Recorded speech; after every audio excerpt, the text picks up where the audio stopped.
இப்ப பிரைம் வீடியோல கீர்த்தி சுரேஷ் ஆக்டிங்ல ஸ்ட்ரீம் ஆகிற உப்பு கப்பு ரம்பு படம் எப்படி இருக்குன்னு பாத்திரலாம். சினிமா அப்டேட்ஸ்க்கு சேனலை சப்ஸ்கிரைப் பண்ணிக்கோங்க. படம் எனக்கு டீசென்ட் வாட்சா இருந்துச்சு. படத்தை ஃபுல் அண்ட் ஃபுல் காமெடி டிராமாவா தான் எடுத்திருக்காங்க.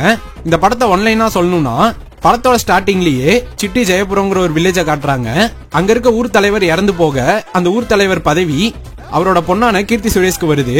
அந்த டைம்ல ஊர்ல ஒரு புது பிரச்சனை வர அப்போ ஊர் தலைவியா இருக்க கீர்த்தி சுரேஷ் அந்த பிரச்சனைக்கான தீர்வை எப்படி கொண்டு வந்தாங்கங்கறத சொன்ன படம் தான் இந்த உப்பு கப்பு ரம்பு. படத்துல சுஹாஸ், கீர்த்தி சுரேஷ் ரெண்டு பேருமே கொடுத்த ரோல சூப்பரா பெர்ஃபார்ம் பண்ணிருந்தாங்க. படத்துல வர மத்த கேஸ்டிங்ஸும் அவங்க கேரக்டர்ஸ டீசெண்டா பண்ணிருந்தாங்க. பெரிய பேக்டிராப் இல்லாம ஒரு வில்லேஜ்லயே தான் கதை நகரும். படத்தோட ரன் டைம் 2 hours 15 minutes கிட்ட வருது. சாங்ஸ் போர்ஷன்லாம் கொஞ்சம் ட்ரிம் பண்ணி இது ஒரு 2 hours குள்ளேயே கொண்டு வந்திருக்கலாம்.